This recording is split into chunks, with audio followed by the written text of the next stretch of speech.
Solutions to the Dropout Crisis, addressing the dropout crisis one strategy at a time.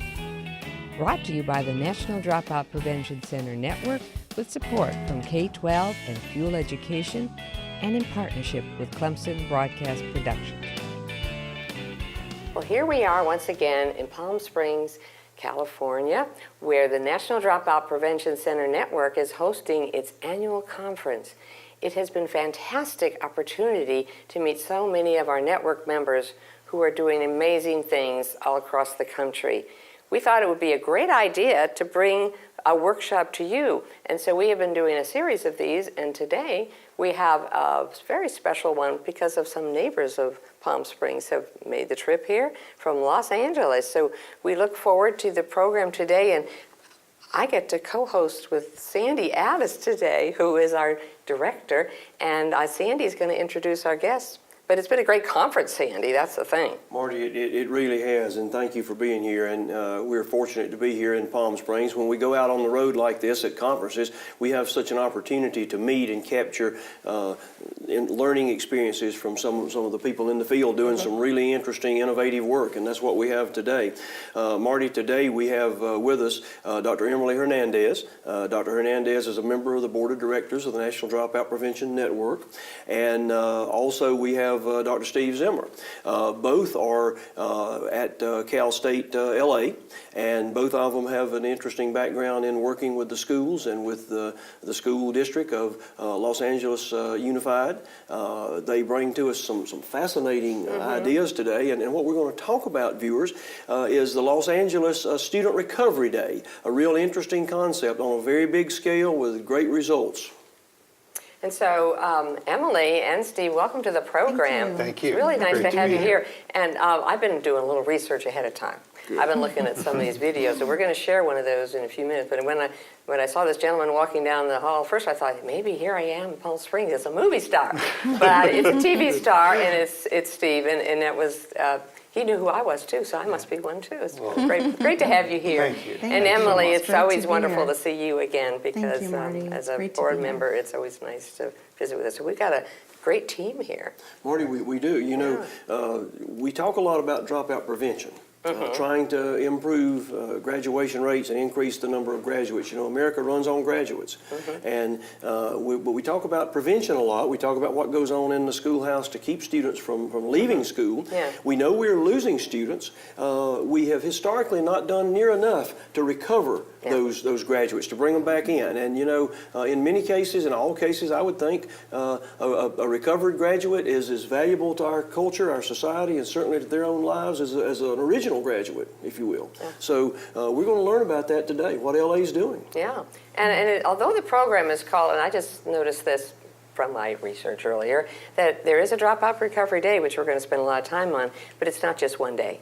It's just one day. So take us through the story. How did this all get started? Because we certainly know there's a need, because there's a lot of dropouts. Sure, absolutely. Yeah. Well, Student Recovery Day is, just to kind of give everyone a frame, is a one-day event of something that actually happens every day within counselors among the school district.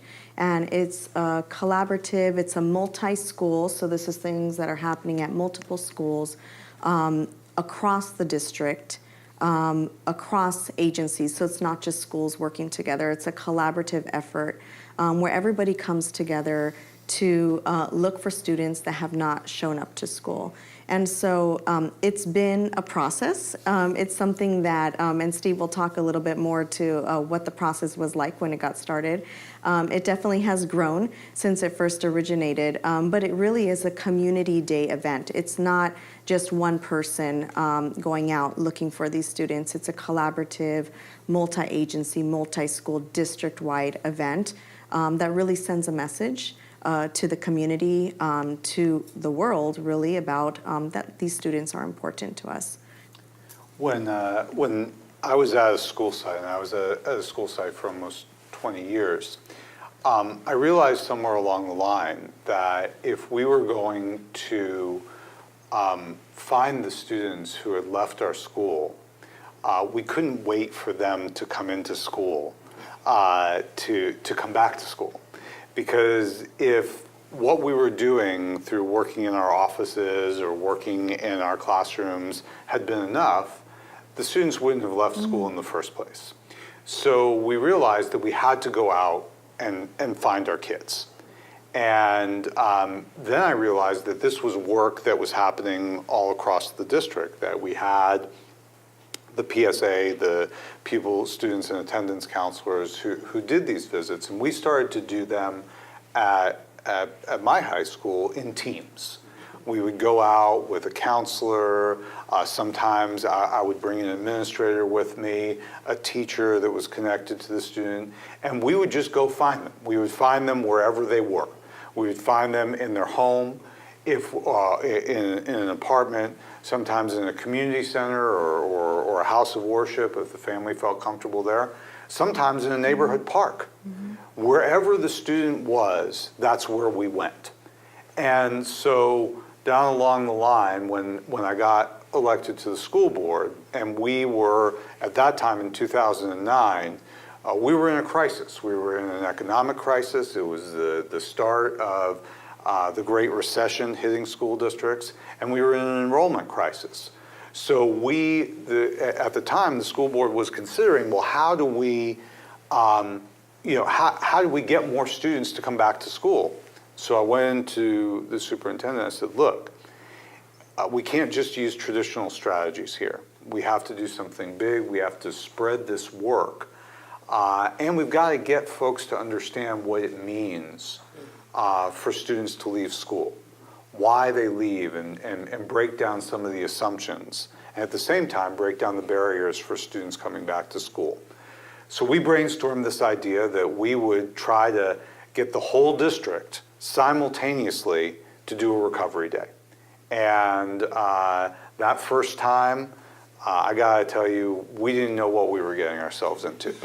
And we just said that we're gonna get as many people as possible trained up with our PSA counselors to get the training and to get out there, and we were gonna do it in 3 ways. We were gonna go to students' doorsteps, almost like a campaign, just knocking door to door with the list that we had, trying to find every student that we could. We were gonna phone bank them. We were going to take students who had chronic absenteeism, and we were going to set up these phone banks to call as many students as we could. And then we were going to enlist the community. We were going to go to community-based organizations. We were going to go to businesses, to storefronts, where students, we know if they were ditching school, this would be a place that they would go, and enlist the community in this effort to recover our students. At that time, we were just trying to do something bold to shake up this idea that a certain number of students were going to leave and there was nothing we can do about it unless they decided on their own that they were going to come back. And so we wanted to show that we could bring the whole district and really the whole community together around this effort. And the whole thing was based on this very simple principle, is that we as a school district are not whole unless all of our students graduate. And so we tried to flip this idea that somehow dropping out or leaving school was all on the student. And instead that we had a lot of the responsibility. Our community systems and our school system had an obligation to go that extra mile to tell our students that we missed them, and to tell our students that we needed them to come back and that we weren't whole without them. And nothing says that more than the superintendent showing up at your doorstep. And what ended up happening, which we couldn't have known at the beginning, was that more and more folks from the district, more and more teachers, more and more families began to understand the work that Emily and her team had already been doing every day. For PSAs, every day is Student Recovery Day. But by capturing that one moment and bringing everybody together, we were able to educate and actually recover a lot of the reasons why folks came into education in the first place, which was to make sure dreams could come true through public education, through teaching, through learning.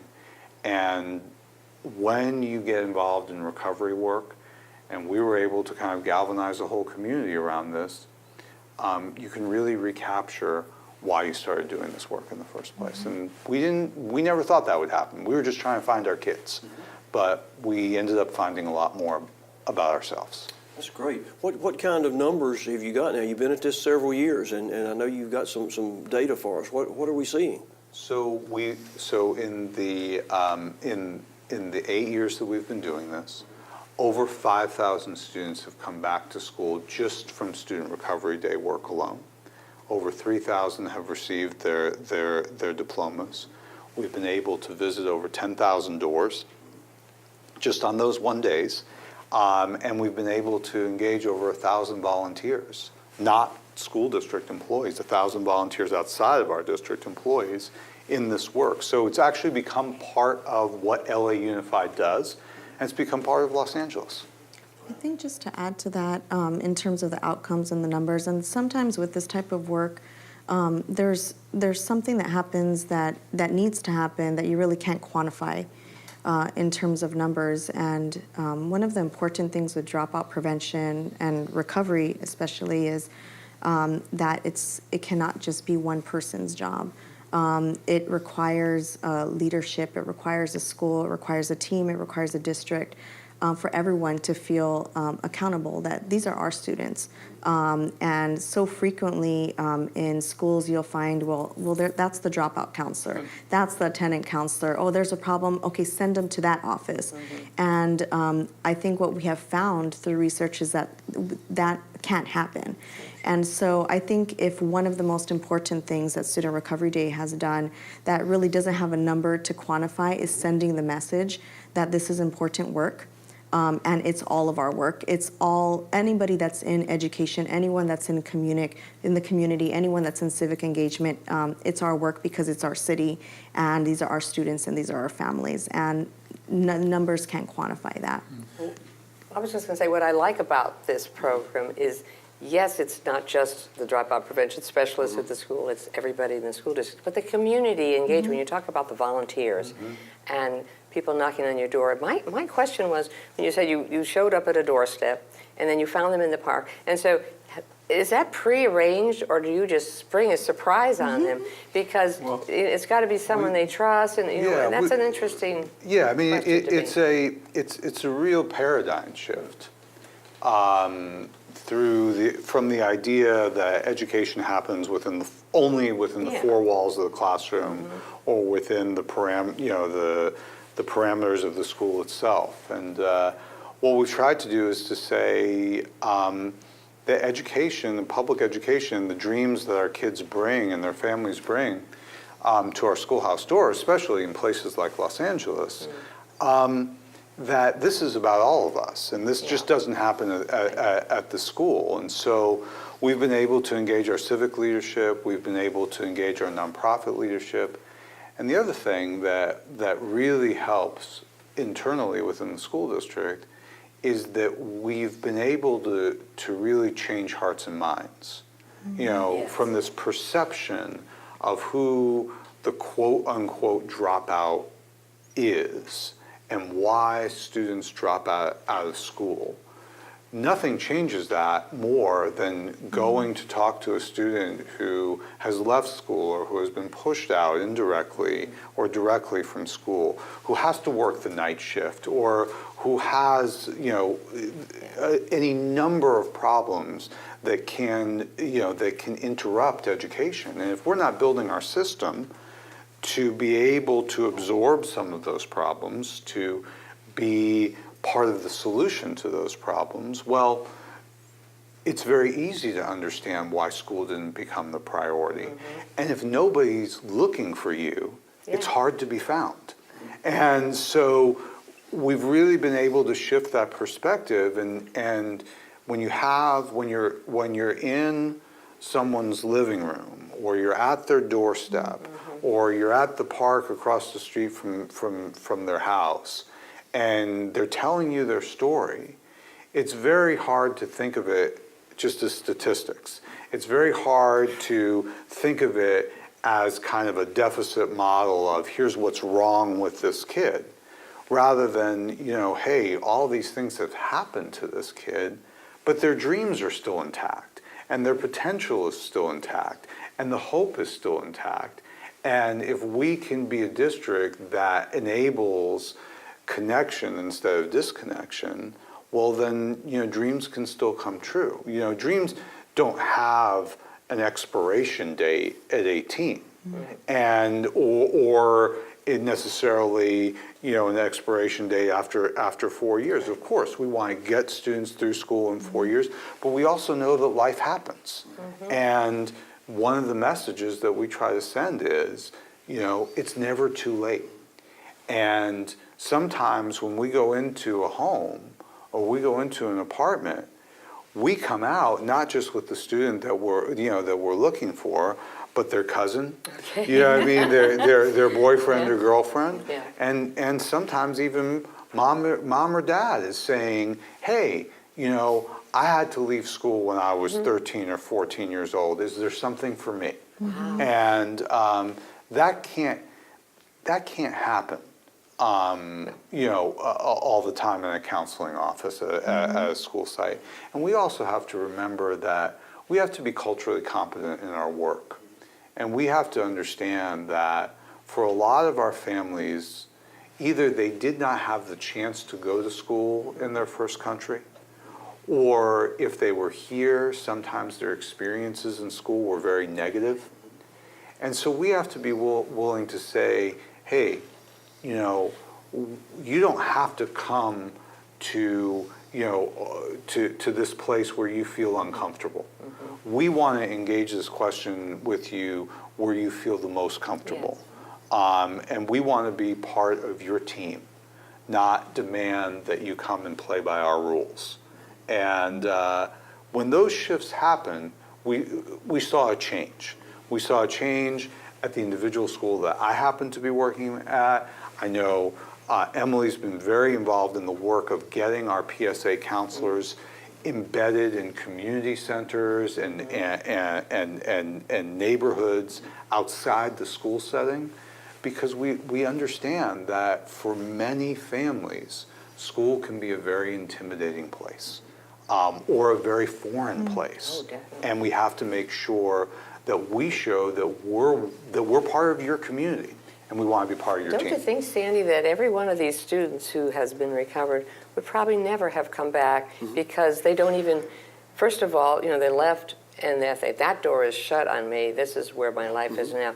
And it takes a lot of, courage, but trust to know that the school would welcome you.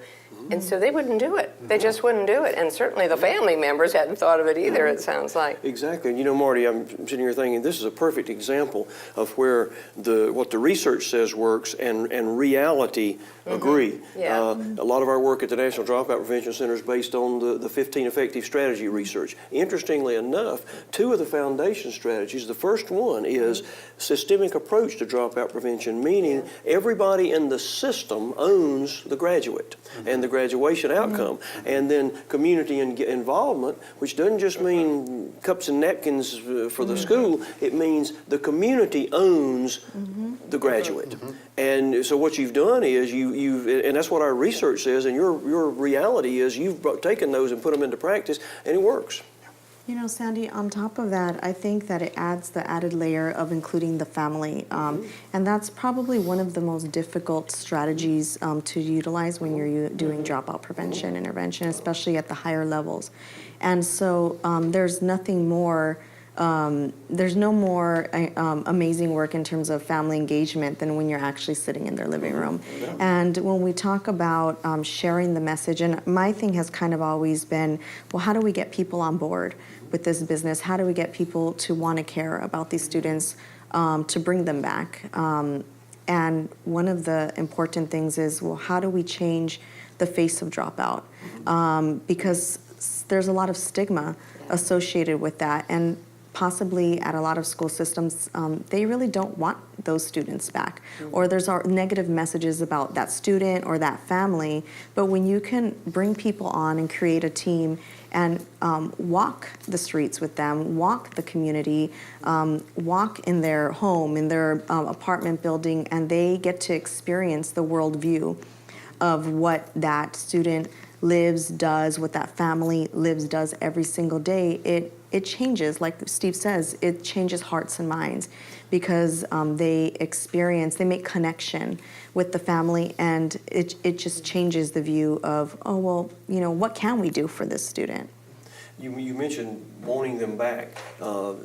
I can't help but think about a lot of stories we hear as we travel around the country and talk to school systems and decision makers about the impact of our accountability systems. Most state accountability systems, all state accountability systems, have some measure or metric of graduation outcomes, 4-year, 4 and 5 year average, but very few state accountability systems give any credit to the school system for recovering the graduate or the dropout. And I actually had a principal say to me one time, wait, now you want me to take him back? He dinged me once on the accountability system.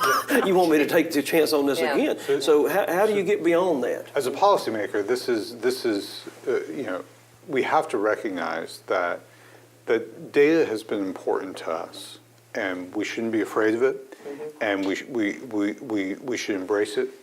We should own the victories, and we should own the challenges. But the danger of an over-reliance on data and the danger of being data-driven instead of student-driven is it can be very dehumanizing. And so one of the direct reasons why we did Student Recovery Day had to do with when we did it too. This was really at the height of a very almost missionary sense around data and objectivity. And this was very intentional about re-injecting humanity and re-injecting the narrative, the story that doesn't always follow a data trajectory.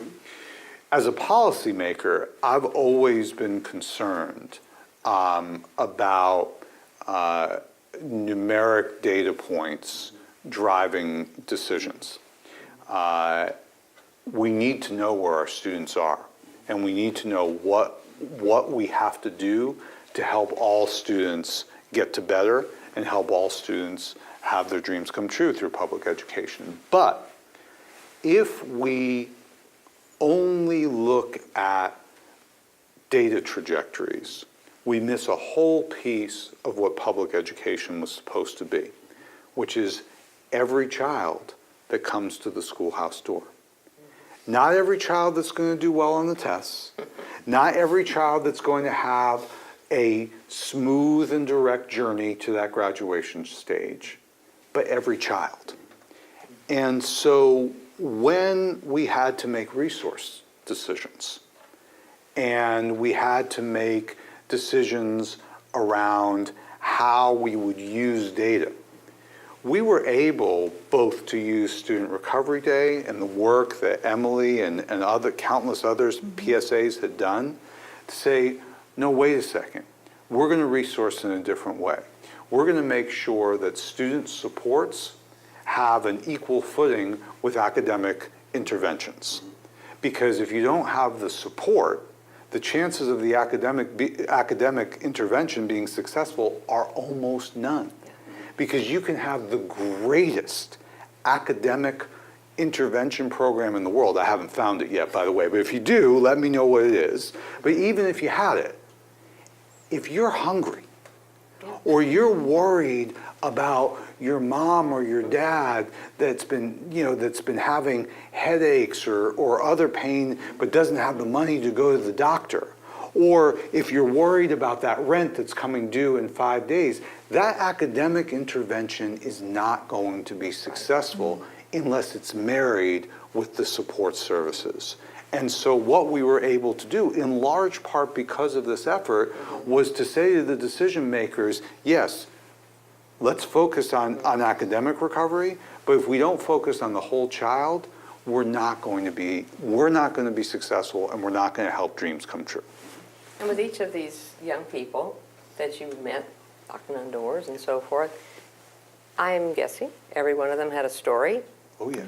And with that story came particular needs that, in order to help them be successful, needed to be met, and you were going to help them. Right. And so it probably runs the gamut. Well, it does, and it also was a proof point that it couldn't only be the school system. Because Okay. the school system doesn't generate jobs necessarily, right? When we're a large employer, Yeah. but we don't, we had to engage the city in what's called our workforce development team. They became one of our critical partners in Student Recovery Day. We had a workforce development team person out there in every team that went to every door. Yeah. Because we knew with the savage inequities in this economy, that we knew that if we weren't providing either for a family member or for the student themselves some pathway Yeah. towards economic stability, then the conversation about coming back to school full-time Yeah. is a great conversation about dreams, but is not part of their reality. Yeah. So the stories propelled our change. Okay. It propelled our change not only in how we resourced our school district and how we set our goals and objectives, but it also changed who was in that team. The first team 8 years ago on Student Recovery Day, by the time we get to 2016, 2017, we've added to that team. We've changed that team, not because, we just missed things when we came up with this idea, but because we listened Yeah. to our kids and what they were telling us about their reality. I think to add to that, I think that Student Recovery Day was really the event that created awareness. And having been a practitioner at around that time, I think that when we look at dropout prevention and intervention and how it works at schools, if we look at the model, it's, a lot of the work that's done is prevention and intervention. Yes. But when schools work alone in silos, and maybe a couple of community partners for a couple of resources and referrals, what we are finding is that we're really ill-equipped to when we would find out the stories, when we would find out the barriers. Well, where are we going to refer these families to? We didn't have the resources, we didn't have the connections. And so what we would see is that a lot of time work being done at schools would stop at dropout prevention, intervention, and there was very little recovery work being done because we would bring them back either to where? To a system that didn't want them in the first place, for them to just fail again. So sometimes students needed different options, they needed different plans, they needed additional supports, and it just wasn't there. So when we started doing Student Recovery Day, it started getting a lot of media, policymakers were involved, leadership, and it created kind of the platform for people to come in from the community and say, hey, we've been trying to get into the schools. We have this program, we have that program, we have this grant. We haven't been able to penetrate the school system. And so it kind of created, because people in the school system were just like, well, this is protected information. We can't release this. Right. We can't, and there's just no time in the school day to create those partnerships. So what Student Recovery Day is really created the platform for these exchanges and these partnerships to happen. It created the visibility through media to say, hey, we want in. We all work with, these are all of our students. We all work with the same students, and we're replicating, duplicating services. How can we collaborate and work together so that, we can provide the workforce piece, we can provide the family piece, you can provide the engagement and the education piece, and work together as a system to serve the same youth. And I think that's one of the most important. And so what it has allowed us to do is to really move our efforts from prevention and intervention to start focusing on recovery, because now we could do it because we have systems to put them into. There's funding available. One of the biggest things was there was a blending of funding from, and you could speak more to this about from the district and the municipal level, and that created a lot of more opportunities. And so now we're really looking at our dropout prevention system as focusing more on recovery, but now we need to look at the re-engagement piece, which really is something very new. And so that's something that we're working on now. How do we re-engage our youth into a system? And it might be the traditional school setting, it might be an alternative setting, whatever setting is going to be that works for them so that they can be successful academically. Emily, you mentioned in that conversation people being prepared to do this kind of work.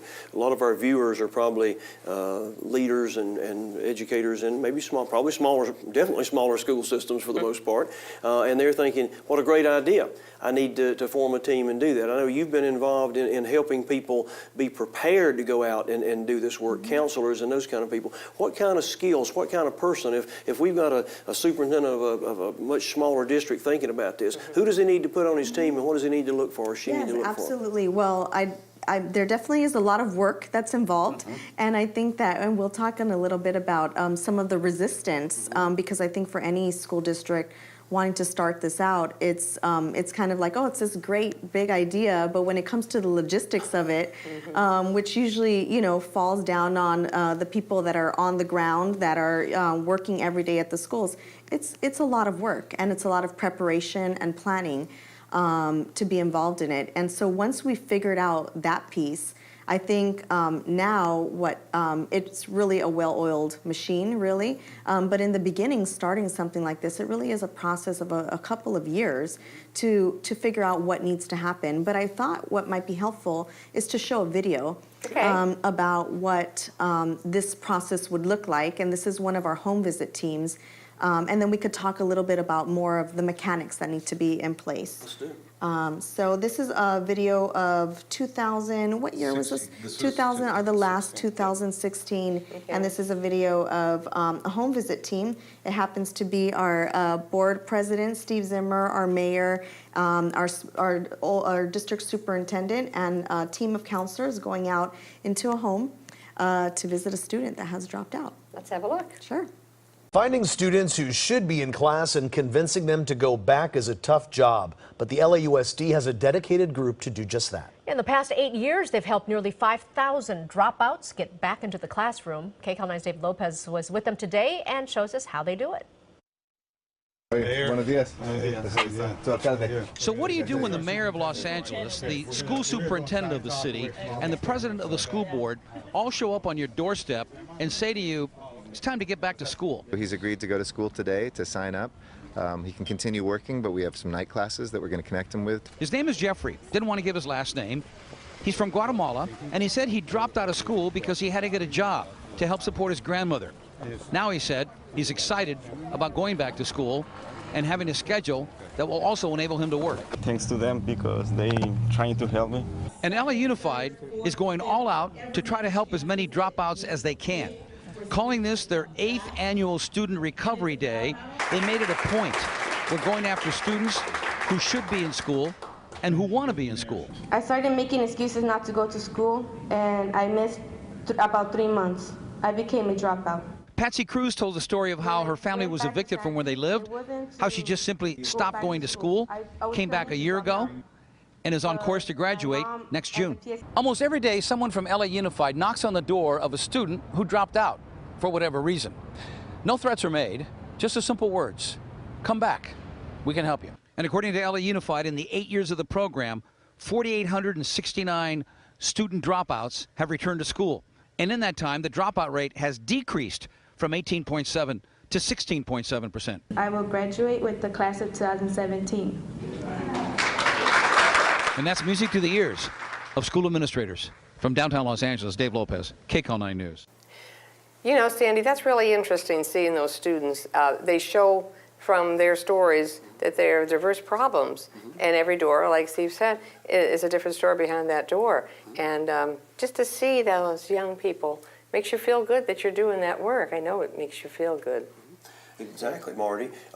What kind of barriers did you find? It couldn't have been perfectly easy and smooth in every situation. What did you run into and learn? Well, there was a lot of resistance when we started because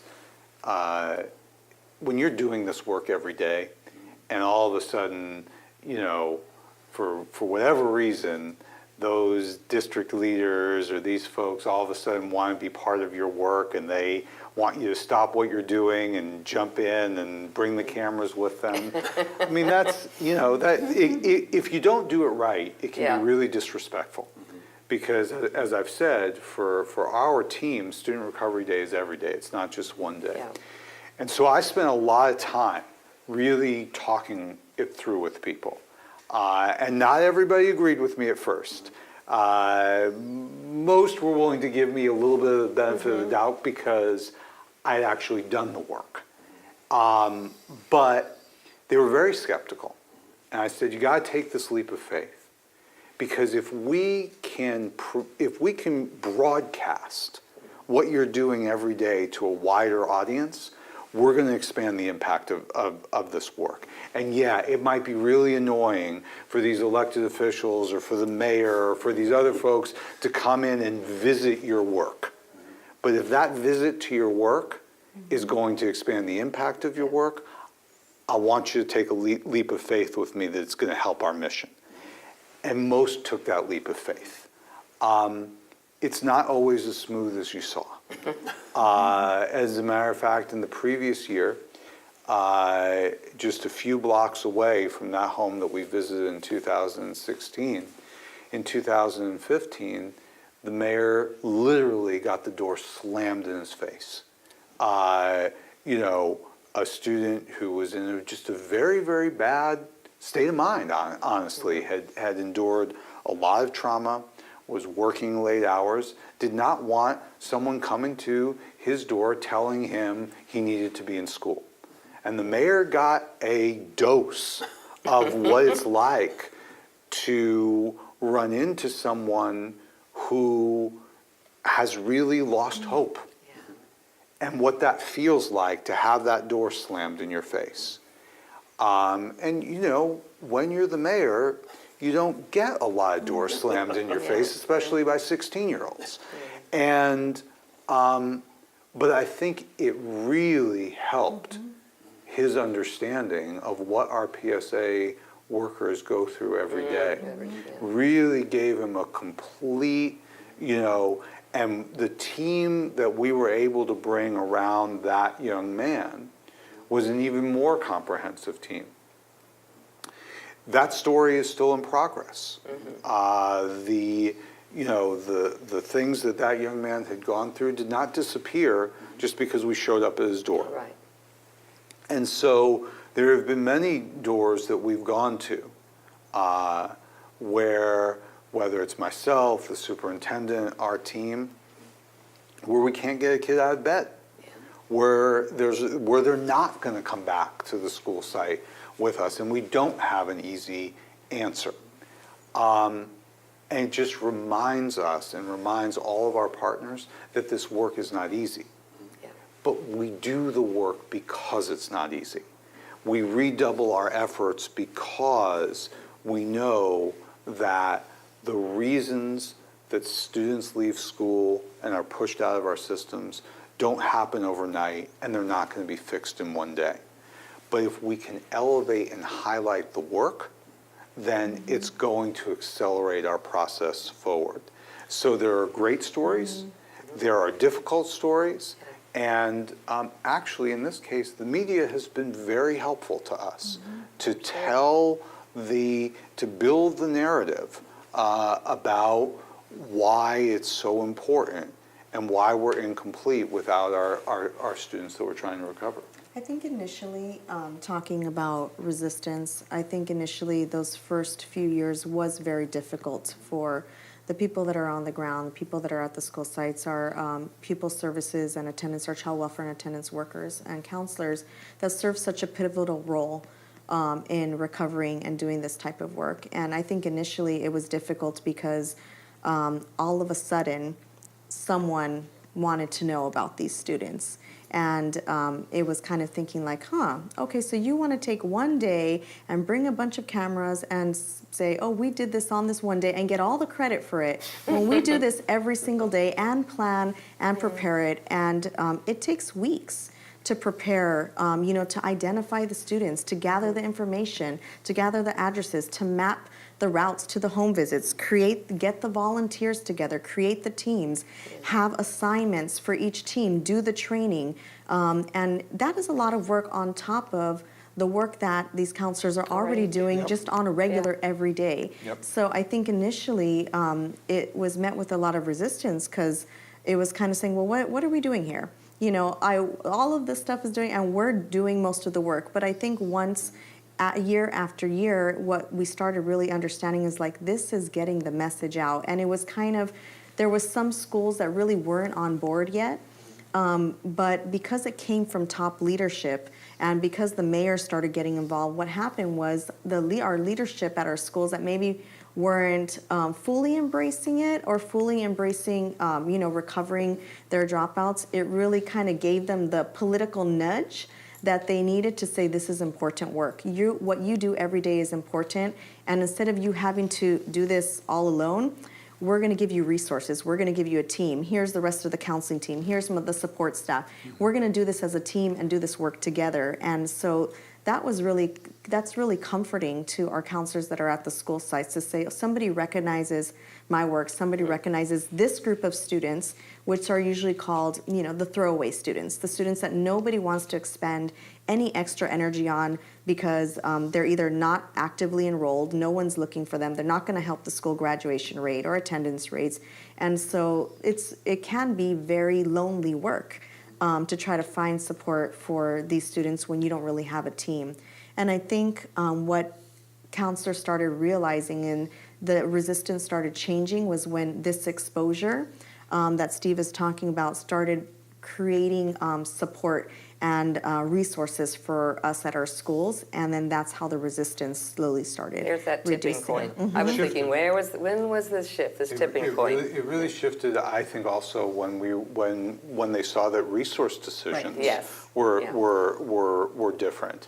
And then, so maybe if that's what he was talking about. Not just a PR stunt here. Yeah, it really wasn't. Yeah. And whenever you involve the media, you always run that risk that people are going to think, oh, well, you're trying to draw attention to yourself, or you're trying to do like some kind of stunt, right? Yeah. And it wasn't. It was very, very intentional. It's a catalyst. To say, here's how we're going to change the narrative. Yeah. And here's, when you look at Patsy Cruz on the, there in front of the cameras, that's not who's usually in front of the cameras.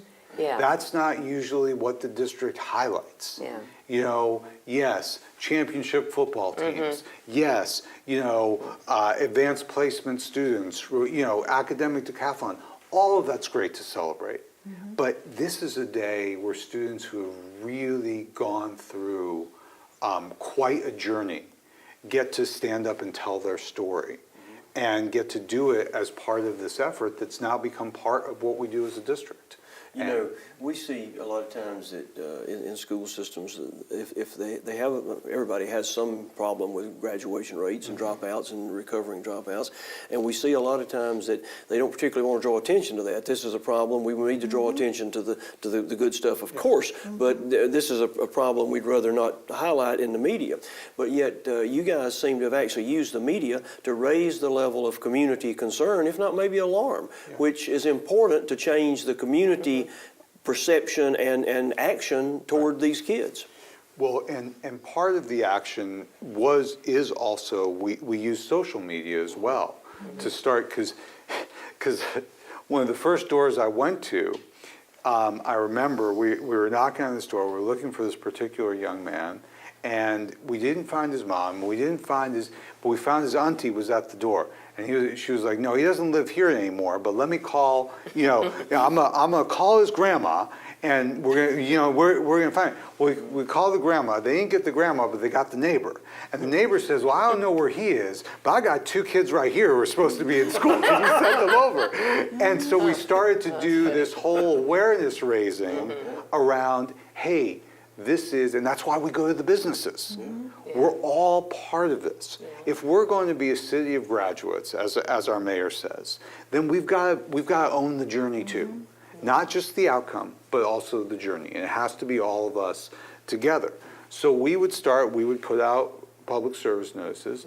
And another thing that we did that is kind of under the radar screen, but also very important, is we worked with law enforcement. And we said to law enforcement, look, if we know that a lot of the students who may be missing from school might have warrants, or they might have probation violations. And we're going to ask you for this week of Student Recovery Day, if a student is going to come back to school, that they're going to have amnesty for that. And that was very, very hard. Those were hard conversations. But if you think you're going to get, if you think you're going to get hooked, you're not going to come back to school. And so we were actually able to work with law enforcement to say, for this week, you can deal with the law enforcement situations later, as long as obviously it's not a life-threatening situation, but the overwhelming majority of probation violations are not. And work with us, re-engage our students, and maybe you're not going to have to violate them at all. And they actually got on board with that. So we worked with all these partners. We worked with neighborhood organizations. We worked with parent groups.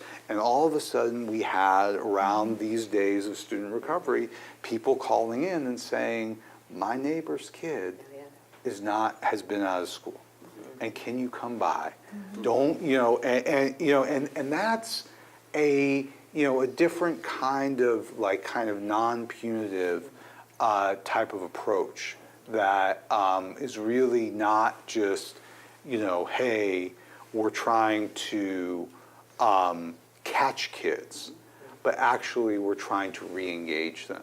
And as we shift mindsets around that, we've seen our statistics change as well. Just to add about the business piece, I think that's an important component.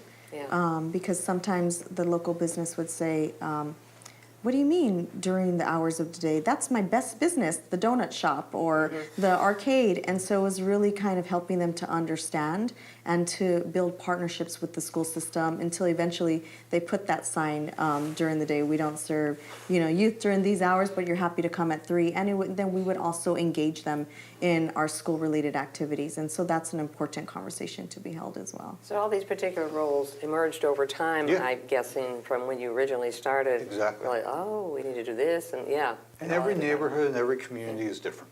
And that's the other thing, is you asked before, who needs to be at that door? Well, you need to have a credentialed person at the door. You need to have at least one professional, because there are some very, very urgent situations that come up, that someone who has clinical training and training in some of our most emergent situations needs to be there. But beyond that, then it really depends on the community. Sometimes it's best to have a teacher at that door. Sometimes it's best to have a parent volunteer. No one can talk to a family member or a parent like another family member or a parent. We would have a collaborative team. So we would design our teams based on the number of volunteers. And so each member on the team had a critical role. And so like Steve said, there was a credentialed person, there was maybe a community member or a parent volunteer or a parent rep, a teacher, leader or educational leader or administrator, so that it was really a collaborative approach. And then someone from a community agency that brought resources and referrals. Oh, you need mental health counseling, you need training or career training or programs. So there was all these resources, and it was a collaborative team that, regardless of, you can't really plan for what's going to happen when you're there. You know the situation, you know how many days they've been gone, you have the address, and that's pretty much about it. And so anything can happen. So it's very important to do good assessment, to be very respectful, like Steve was saying, to understand the cultural worldviews of the fact you're entering into a family's home. And so to not just, exactly, and so to use your counseling skills, your communication skills, so that they will welcome you in and let them know that you're here to help and provide resources and we care about you. Now, on this is all on the Recovery Day, the annual event, that you have these diverse teams. All the rest of the school days, is it just your folks, your counselor folks are going into the homes, and we're not having the volunteers and the teachers and the school board president. Interestingly, the mayor does not do this every day. Although he doesn't. I think that he would like to do this more than That was I my think first he would- inkling. It he might would be a little like to- different, yeah. no, he would, believe me, he would like to do this It would more be days fun, than just wouldn't it? one. Yeah, And not have to deal with budgets or Right, things right. like that. But what we found actually is, yes, it is still the PSA worker Yes. who is the anchor. Yeah. But more and more, schools do this on their own. They don't just go out with one team. They bring a parent specialist. They bring a community, a nonprofit community member. More and more, they have teams going out instead of looking at it as just one person's responsibility. We even have completely under the radar schools looking at their own attendance data, and a couple of times this semester, they on their own will do a recovery day. That's not a district-wide recovery day, but will just be for that school to kind of stop business as usual, go out and find our kids. And I think the most important thing that we've been able to change is this messaging.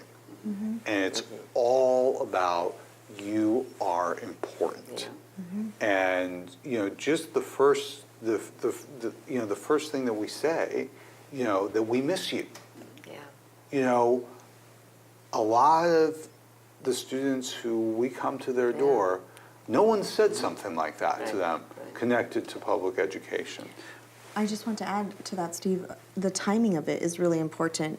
It's done the same time every year in September, in the beginning of the school, which is one of the most important times. And this Student Recovery Day kind of led to the district adopting September as School Attendance Month, which created a lot of awareness for the importance of attendance, which is one of the most important prevention and intervention efforts for dropout prevention.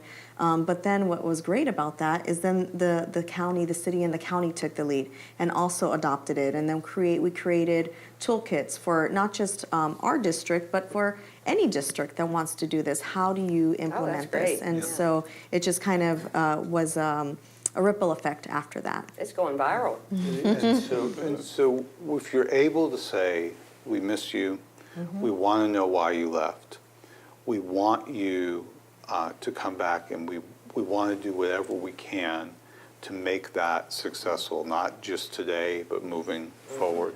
And then most importantly, we're not complete without you. That is not the message that that this group of students has been hearing from their schools from day one, and not the message that families have been hearing, and frankly, not always the message that schools have been delivering. And so that's what we wanted to change. We wanted to really have people live that moment of saying something very different, and by the simple act of being at that doorstep and telling a child that you miss them and that you're not complete without them, that would do more to both change hearts and minds, but also policy and resourcing than all the other initiatives that might happen in a boardroom or in the superintendent's office or anywhere else. And so if you change the venue and you change the platform and you say the words and you experience how that affects a 15 or 16-year-old who may have thought, that the school didn't want them, that can be transformative. Marty, as we wrap up, we've got, I know, possibly over time, hundreds of school leaders and policymakers that are watching this saying, I could do that. We could do something very similar in our situation. So Emily, Steve, if you had to leave our viewers with a tip or two, if they're thinking about replicating or doing something very similar, what would you say to them? What's the tips? What do they need? I think first and foremost, and it reminds me of what Dr. Rodriguez was talking about yesterday, just begin.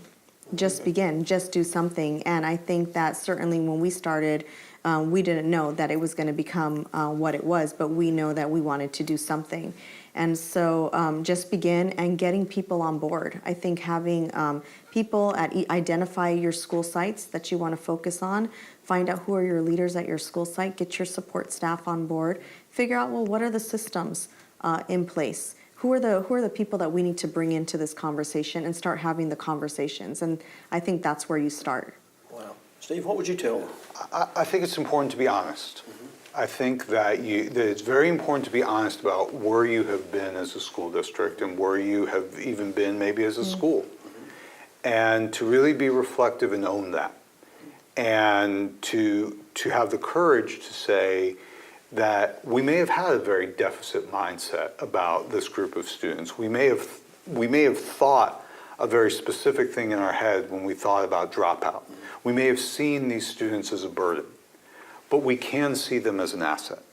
And seeing them as an asset and being present in their world and listening can do more to change a system, not just solve a problem, but change a system than you might not even realize walking into this. Yes, we've got to solve a problem and we've got to address this crisis, but we can also change hearts and minds while we're at it. Wow, what great advice. Marty, this is a fantastic concept. I know our viewers will have enjoyed it. I certainly have and learned a lot, and I can't wait to share this information with. I know some school systems that I'm going to suggest this solutions broadcast to. Yeah, I mean, I think it's powerful, but a school district the size of yours is able to do this. It just overwhelms me, and how you can shift that mindset and be so welcoming to these young people. And I want to point out that the video I referred to and the one you saw here, it's listed on the website, Andy, a whole bunch of videos where you can see some more of these stories of these young people who are benefiting from this wonderful idea, which just keeps growing. I imagine if we talk to you in another 5 or 10 years, we're going to have some amazing news stories about how things you haven't even anticipated. But it sounds like the ripple effects are awesome.